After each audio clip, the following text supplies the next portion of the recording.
Olá, alunos, tudo bom? Vamos iniciar mais uma aula, da nossa classe de novos, mais uma lição. E nós vamos continuar na nossa lição 2, o discípulo e a oração. Nossa lição 2. E hoje a gente vai dar continuidade no ponto 2, que é elementos da oração. Vamos orar? Vamos conversar com Deus? Vamos pedir a Ele, por nós? Feche os teus olhos. Querido Deus e Pai, nós estamos aqui porque dependemos do Senhor, porque confiamos no Senhor, porque sabemos que a nossa esperança está no Senhor. Ó Deus, vem nos dar entendimento, discernimento da Tua palavra nessa manhã, quando nós estamos aqui estudando da Tua palavra. Nos ajuda, no nome de Jesus. Amém. Então, deixa eu só dar uma recapituladinha da semana passada. Na semana passada, nós vimos com relação à definição e propósito da oração. E a oração é um processo dinâmico, entre homem e Deus. A oração envolve petição, intercessão e louvor. Nós vimos vários exemplos, de oração na Bíblia, vários personagens bíblicos com a oração que foi feita e a referência. Mas a gente viu também um quadro do tipo da nossa oração, Como que a gente precisa fazer a nossa oração? Aí, adoração e louvor, gratidão, petição, intercessão e expondo a nossa fraqueza. Se eu só compartilhar com vocês, no caso, no meu registro, quando eu coloquei assim, petição e intercessão, E quando eu respondi a primeira vez, ela já está toda arriscada, essa minha revista, toda arriscada. Quando eu respondi aqui a primeira vez, foi no período que o nosso pastor estava enfermo, quando ele adoeceu a primeira vez, e Bárbara também não estava bem de saúde. E aí aqui na petição e intercessão eu coloquei assim, uma descrição, eu botei pela saúde emocional dos meus. E análise do contexto, para analisar aquele momento do contexto, eu coloquei Eude e Bárbara, equilíbrio emocional. Vê? Então essa oração eu já fiz, já tem um tempo, Isso aqui que eu registrei, já registrei outras coisas em cima, tá tudo aqui bem, as letrinhas bem miudinhas, uma em cima da outra, ao redor da página também. Mas eu queria mostrar isso a vocês, para ver o tipo de oração, quando a gente pede, quando a gente intercede, que a gente pode descrever, mas a gente faz também essa análise do contexto. Puxa vida, é nisso aqui. Eu estou pedindo porque é esse contexto que eu estou vivendo, tá? E aí hoje, aí também revisando um pouquinho da semana passada, alguns versículos, que a gente já viu com Paulo, de Jeremias, Isaías, Salmos, tal. Todos esses versículos, a promessa que ele tem é que Deus nos atenderá, nos livrará se nós buscarmos a Ele. Ele vai nos responder. E oração nada mais é, para mim, Tássia, é uma conversa íntima com quem não poupou o seu filho para morrer no meu lugar. Então, para mim, oração é isso, essa conversa íntima que eu tenho com Deus. Ele não poupou o filho dele, Jesus, então é uma conversa assim, bem íntima, que nós temos. E aí nós vamos ver hoje sobre elementos da oração. Desses elementos da oração, a gente vai fazer a leitura do texto de Mateus, capítulo 6, versículo 5 ao 15. Olha quem quer participar da sala aqui com a gente. De Mateus 6, do 5 ao 15. Esse texto, por demais conhecido, é o texto da oração. A oração que Jesus Cristo nos dá o modelo, nos ensina. Queria ler com vocês. Quero ler. Abre aí a Bíblia. E quando vocês orarem, não sejam como os hipócritas. Eles gostam de ficar orando em pé nas sinagogas e nas esquinas, a fim de serem vistos pelos outros. Eu lhes asseguro que eles já receberam sua plena recompensa. Mas, Quando você orar, vá para o seu quarto, feche a porta e ore a seu pai, que está em secreto. Então seu pai que vem em secreto o recompensará. E quando orarem, não fique sempre repetindo a mesma coisa, como fazem os pagãos. Eles pensam que por muito falarem serão ouvidos. Não seja iguais a eles, porque seu pai sabe do que você precisa, antes mesmo de pedir. Vocês orem assim, 2 pontos. Aí abre aspas, né? Pai nosso que estás nos céus, santificado seja o teu nome. Venha o teu reino, seja feita a tua vontade, assim na terra como no céu. Dá-nos hoje o nosso pão de cada dia. Perdoa as nossas dívidas, assim como perdoamos aos nossos devedores. E não nos deixes cair em tentação, mas livra-nos do mal, porque teu é o reino, o poder e a glória para sempre. Pois se perdoarem as ofensas uns dos outros, o Pai Celestial também lhes perdoará. Mas se não perdoarem uns aos outros, o Pai Celestial não lhes perdoará as ofensas. Não sei de vocês, quem lembra da presença que nós tivemos na nossa igreja do pastor Pedro Moura. Não sei se você lembra da presença dele aqui com a gente. O pastor Pedro Moura, ele falou sobre venha o teu reino, né? Uma das noites, venha o teu reino. Ficou marcado na minha vida aquela noite. E eu fiz anotações aqui na Bíblia, queria compartilhar com você para esse momento. O autor aqui na revista, ele diz assim, Jesus disse que não deveríamos ser como os hipócritas. Ele identificou neles atitudes que não devemos nutrir ao orarmos. Observe o verso 6. Quais são as sugestões que Jesus nos dá? O versículo 6, ele fala para nós, mas quando você orar, vá para o seu quarto, feche a porta e ore a seu pai que está em secreto. Então seu pai que vem em secreto recompensará. Ele nos dá qual sugestão? Orar em secreto, onde somente o pai vê. Somente quem precisa saber é Deus. Muitas vezes nós compartilhamos, né? Nós compartilhamos pedido de oração, a gente fala, a gente compartilha com um amigo, com outro, mas tem situações, meus irmãos, que a gente precisa usar de sabedoria. E é no secreto, é lá dentro, quietinho, no íntimo com o Senhor. Joelhinho dobrado, no quarto, quietinho, no silêncio, diante do Senhor. Mas o que eu quero compartilhar? No dia que o pastor Pedro Moura esteve conosco, ele foi falando foi pontuando. E nunca esqueci o significado da palavra hipócrita. Se você procurar no dicionário, você não vai encontrar. E aí ele diz, hipócrita é uma palavra transliteral. Não tem no grego, não tem no hebraico, não tem no aramaico, é uma palavra transliteral. Significa atriz ou ator. Vê. Quando eu vi o significado dessa palavra, foi como uma lapada. Foi. Hipócrita é ser atriz ou ator. É você se posicionar como uma atriz. Puxa, fulano, como você é hipócrita. Puxa, Beltrano, que hipocrisia da sua parte. Está sendo ator, está atuando. E quem está atuando está mentindo, não está falando a verdade, não está com sinceridade no coração, entende? Então está mentindo. Olha só. O que é que Jesus Cristo disse para nós no texto da oração, nos elementos da oração? Pai nosso que estás no céu, santificado seja o teu nome. Venha o teu reino. Gente, orar e tentar entender é algo assim que só a graça de Deus. E como eu louvo ao Senhor naquele dia do pastor Pedro Moura conosco, dos ensinamentos que ele trouxe. Nos meus rascunhos, eu anotei assim, a palavra dele diante de tanta pesquisa que ele já fez.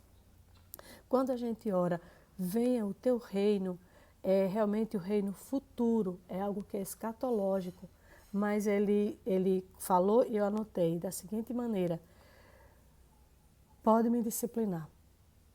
Venha o teu reino significa pode me disciplinar. Venha me direcionar a vida. Fique à vontade, a minha vida é tua.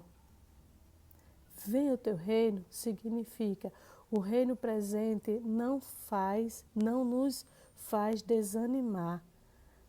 O reino presente nos faz... Vou repetir, tá? Eu troquei a frase, vou repetir. O reino presente nos faz desanimar na caminhada por causa da sua demora. Esse reino que a gente está vivendo hoje nos faz desanimar por causa da demora. Demora em que a gente pede, a gente não é ouvido, a gente quer uma coisa e não consegue, a gente vai atrás e não consegue. Bom, muitas pessoas estão lutando para receber o auxílio emergencial. Quem colocou ainda não conseguiu. É uma demora. E aí, venha o teu reino, é a mesma coisa te dizer, venha, pode me disciplinar, pode me direcionar. Sabe por quê? Porque venha o teu reino é reino futuro, é cruz. Cruz é pesada, cruz é dolorido. Cruz foi o lugar que o nosso Senhor e Salvador Jesus Cristo padeceu, morreu em nosso lugar. O reino futuro é a cruz. Quando a gente fala assim, venha o teu reino, seja feita a tua vontade, assim na terra como no céu, seja feita a tua vontade, assim na terra como no céu. Nós estamos orando e intercedendo para que essa pandemia passe. É a vontade do Senhor, nosso Deus, seja feita a tua vontade no céu e na terra. A vontade do Senhor está sendo cumprida, não só da pandemia, mas a vontade do Senhor em nos quebrar, em nos lapidar, em nos poldar, em nos fazer refletir o que é que eu estou fazendo enquanto cristão. Só reclamando, só murmurando, só me lamuriando, ou indo aos pés do Senhor. Elementos da oração. Venha o teu reino. Seja feita a tua vontade. Sabe por quê? Porque quando a gente diz assim, venha o teu reino, a gente está querendo amar os povos. A gente está querendo amar aqueles povos não alcançados. A gente está querendo amar pessoas que ainda não ouviram de Jesus. E a palavra de Deus diz que ele só voltará quando todos ouvirem. Então, como que ele voltará se todos não ouviram? Então, a gente precisa amar esses povos não alcançados. Que a graça, que a palavra do Senhor chegue a todos eles. Como a palavra do Senhor tem chegado a muitos e muitos, através agora dos canais, né, de internet, através da internet, e muitas pessoas conseguindo ouvir. Muitas pessoas chegando, né, ouvindo. Mas ele diz mais, quando a gente diz assim, venha o teu reino, a gente tem o entendimento de que ele fala, seja feita a tua vontade assim na terra como no céu, dá-nos hoje o pão de cada dia. A gente está pedindo, sabe o quê? Pai nosso que está no céu, a gente está pedindo a paternidade de Deus. Santificado seja o teu nome, é a santidade de Deus. Venha o teu reino, é o reino de Deus. Seja feita a tua vontade, a vontade de Deus. Dai-nos hoje o nosso pão de cada dia. É o pão que Deus tem para nós, é o pão de Deus. Assim como perdoamos aos nossos devedores, perdoa as nossas dívidas. É o perdão de Deus. Somente o perdão de Deus que vai fazer, que vai proporcionar isso. E o perdão que Deus nos dá é o mesmo, é a medida que a gente consegue perdoar o próximo. Não nos deixe cair em tentação. É a proteção de Deus contra a tentação. Vê, essa oração, o Pai Nosso, a oração que Ele nos deixou, tem todas essas mensagens para a gente não desanimar na caminhada, para a gente lutar, para a gente se esforçar, para a gente correr, para a gente ir além do que a gente realmente possa imaginar. No final aqui, na página 20 da revista, ele dá a oração modelo, que é a oração do Pai Nosso, e dá os elementos. E aí tudo isso que eu falei, traduzindo e trazendo para a lição, é intimidade com Deus, é fé em Deus, é adoração, é louvor, reconhecimento da soberania de Deus, submissão, consagração, petição, confissão e livramento. Que Deus nos ajude, que Deus nos abençoe, que Deus nos fortaleça. E vamos seguir em frente, orando, confiando, se deleitando no Senhor, nosso Deus. Olá, irmãos. Vamos estudar agora o ponto 3 e o ponto 4 da nossa lição. O ponto 3 vai falar sobre a oração e a leitura da Bíblia. A gente vai poder ver como Essas duas coisas se complementam e são importantes na vida do crente. E o ponto 4 vai falar sobre como e quando orar. No ponto 3, os irmãos podem acompanhar aí na lição, o autor ele vai trazer um relato de um pastor chamado Arlok, que certa vez ele disse que a oração e a leitura da palavra são como as duas asas de um avião. Nós sabemos que um avião, lógico, ele não vai voar sem as duas asas. Ele necessita das duas asas para se deslocar. Da mesma maneira, o crente, ele vai necessitar tanto da oração como da leitura da palavra para assim conseguir desenvolver a sua vida cristã. É natural que alguém que tem uma vida de oração, ele também vai sentir desejo de ler a palavra. Ele vai querer conhecer mais sobre esse Deus com quem ele fala, com quem ele dialoga. E o meio pela qual Deus se faz conhecer é através da palavra. E também aquela pessoa que lê, que tem o costume de ler a Bíblia, de estudar a Bíblia, ele também vai sentir o desejo de orar. Porque ele vai querer sim ter mais intimidade, ter mais comunhão com Deus. Então, oração e leitura da palavra andam juntas, para que assim o cristão ele possa desenvolver a sua maturidade. O autor também vai falar que esse pastor, ele acreditava tanto na leitura da Bíblia que por mais de 50 anos ele leu pelo menos 2 vezes a Bíblia no ano. Então a gente pode dizer que no mínimo ele leu 100 vezes a Bíblia por inteiro. E ele vai, já para a parte final, dizer que o crente, ele encontra muitas respostas para as suas indagações ao ler a palavra de Deus. O que ele está querendo dizer aqui é que muitas vezes em oração nós levamos indagações a Deus, perguntamos a Deus como devemos agir em determinado momento, com determinadas pessoas, sendo que na Bíblia já há orientações. Pode ser que em algum momento nós perguntamos a Deus como lidar com nossos pais, com filhos, mas na palavra de Deus já há ensinamentos de como nós devemos se portar diante de determinadas situações. Então o autor está dizendo aqui que o ato de ler a Bíblia faz com que a gente conheça os ensinamentos que Deus tem para nós. Não que em oração a gente não leve esses questionamentos, essas indagações a Deus.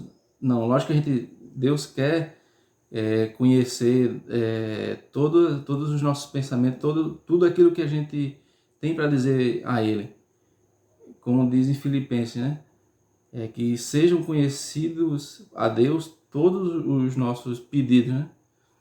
Mas é necessário também a leitura da Bíblia para que a gente também possa obter esses ensinamentos, essas instruções que Deus deixou na sua palavra para que a gente seja alimentado por ela. E o autor vai dizer aqui que é necessário, é preciso que haja um sentimento de busca. E ele diz que Jesus insiste em que façamos essa busca por conhecer mais a Ele, tanto em oração como também na leitura da palavra. E tem uma referência em Mateus 7 e versículo 7. A gente vai ler o versículo 7 e 8. Os irmãos podem abrir e acessar a Bíblia no Mateus 7, versículo 7 e 8. Diz assim: Pedi e dar-se-vos-á, buscai e acharei, batei e abrir-se-vos-á. Pois todo o que pede recebe, e quem busca acha, e ao que bate abre-se-lhe-á. Então, confirmo o que o autor está dizendo aqui. É necessário que haja em nós esse sentimento de busca, de buscar a Deus, tanto em oração como na leitura da palavra. E Jesus insiste nisso, como ele próprio confirma aqui na sua palavra, que é necessário que a gente busque, peça, bata, procure conhecer mais a Deus em oração e na leitura. No tópico 4, o autor vai tratar sobre como e quando orar. E ele já vai iniciar fazendo um questionário para a gente responder se a resposta está certa. Ele vai dizer, assinale com um X as respostas certas. Ele vai fazer 3 afirmações para a gente dizer se está certo ou se não está certo. A primeira afirmação que ele faz é a seguinte: o crente em Cristo deve manter uma atitude constante de oração. Será que essa resposta é certa, é verdadeira? Claro que é, né? O crente em Cristo ele deve sim manter uma atitude constante de oração. É necessário que ele ore continuamente, diariamente, constantemente, como a lição diz aqui. A pergunta número 2, a afirmação, ele vai dizer assim: a oração do crente deve incluir elementos tais como adoração, gratidão, arrependimento, confissão, intercessão, petição e consagração. É correta também essa afirmação que ele faz. A gente acabou de ver com a irmã Tássia o estudo sobre os elementos que existem na oração, que devem conter, né, na oração. E todos esses sim devem conter. É necessário conter na oração a adoração a Deus. É necessário, os antigos faziam muito isso. Eles gastavam tempo em oração elogiando a Deus, glorificando o nome de Deus. É necessário ter gratidão a Deus em oração, arrependimento e confissão, e as duas coisas andam juntas, né? Não há confissão verdadeira sem arrependimento. Então é necessário sim ter arrependimento, ter confissão de pecados, de fraquezas, de necessidades que nós temos. Na oração também deve-se incluir intercessão, né, petição. É necessário que a gente leve a Deus os nossos pedidos e que sejam conhecidos por Ele todos os nossos pedidos. E é necessário também ter consagração. Então essa resposta também é certa. O ponto 3 diz o seguinte: o crente lucra quando tem hora marcada para um encontro especial com Deus. Também é verdadeira. O crente ele só tem a ganhar, na verdade, quando ele tem um encontro de oração com Deus. Porque ali ele vai desenvolver a sua intimidade, o conhecer mais a Deus, o falar com Deus, o levar a Deus todas as suas indagações, as suas dúvidas, os seus questionamentos, falar com Deus, se abrir, né? Como a gente estudou na aula anterior. Orar é ter comunhão com Deus. Então, o crente só tem a ganhar assim quando ele tem um encontro de oração com o seu Deus. E o autor vai revelar a resposta aqui, ele vai dizer: você está absolutamente correto se marcou as 3 respostas. As 3 afirmativas revelam verdades concernentes à oração.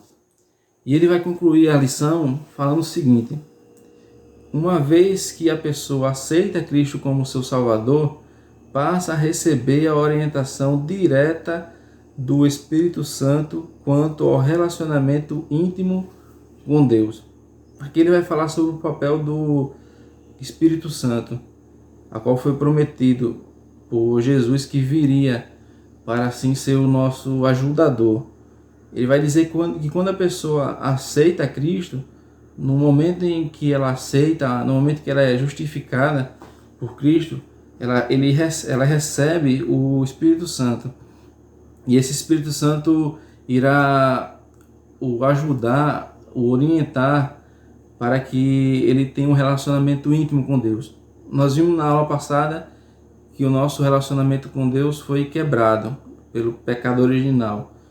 Mas por intermédio de Jesus Cristo, a nossa ligação com Deus foi permitida novamente. E o Espírito Santo, ele nos ajuda, sendo um orientador, um consolador, alguém, né, que vai nos orientar acerca para ter um relacionamento mais íntimo com Deus.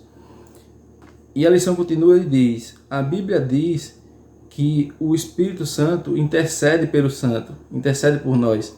Isso significa que, quando nos aproximamos de Deus, estamos sendo guiados pelo Espírito que vive em nós. Tem aquele versículo que é bem conhecido que diz, né? Todos aqueles que são guiados pelo Espírito de Deus, esses são filhos de Deus. E daí temos a garantia de sermos ouvidos, porque chegamos diante de Deus com as credenciais do seu próprio Filho, cujo Espírito vive em nós. E para isso eu gostaria de ler a referência que tem aqui, que se encontra em Romanos, capítulo 6, do versículo 9 ao versículo 14. Diz assim, irmãos: sabendo que, tendo Cristo ressurgido dentre os mortos, já não morre mais. A morte não mais tem domínio sobre ele. Pois quanto a ter morrido de uma vez por todas, morreu para o pecado, mas quanto a viver, vive para Deus.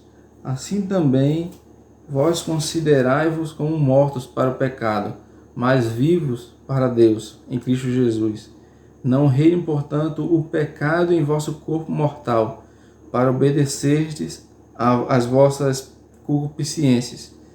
Nem tampouco apresentei os vossos membros ao pecado, como instrumentos de iniquidade, mas apresentai-vos a Deus como redivivos dentre os mortos, e os vossos membros a Deus como instrumentos de justiça. Pois o pecado não terá domínio sobre vós, porquanto não estáis debaixo da lei, mas debaixo da graça. Eu queria focar aqui nos versículos 10 e 11. Pois quanto a ter morrido de uma vez por todas, morreu para o pecado, mas quanto a viver, vive para Deus. E o versículo 11: assim também vós, considerai-vos mortos para o pecado, mas vivos para Deus em Cristo Jesus. Essa é a garantia de sermos ouvidos, como o autor da lição diz aqui, porque nós chegamos a Deus credenciado pelo seu próprio Filho, que se deu a vida dele por nós, para que a gente conseguisse ser religado a Deus, para que o pecado, como o texto diz aqui, não tivesse mais poder de nos aprisionar. Ele veio trazer a liberdade, né? Que Deus tem para nós, a liberdade de ter acesso a Ele. Ele veio fazer essa função. Então, a lição termina e responde como e quando orar. Como orar, a gente viu. Orar adorando a Deus, agradecendo a Deus, intercedendo, pedindo, consagrando, confessando, se arrependendo. E quando orar? Sempre, constantemente. Porque agora nós temos intimidade com Deus. Então, se temos intimidade, nós temos livre acesso. Como diz o versículo, que em oração nós podemos pedir tudo. Deus não colocou limites na oração. Nós devemos fazer com que os nossos pedidos sejam amplamente revelados a Deus, porque assim Ele vai poder tratar de nós. Amém? Vamos agora orar, né? Encerrando a nossa aula de hoje. Senhor nosso Deus, nosso Pai, te agradecemos, Senhor, por mais uma aula da EBD. Nós apresentamos, Senhor, as nossas vidas, nós te apresentamos a situação do mundo, Pai, como está. Nós não podemos estar junto na sala, na igreja, para aprender mais, para estudar junto, mas que o Senhor tenha misericórdia de cada um de nós, que o Senhor esteja fortalecendo a sua igreja, a nossa sala, em nome de Jesus, Pai. É isso que a gente pede e te agradece. Amém.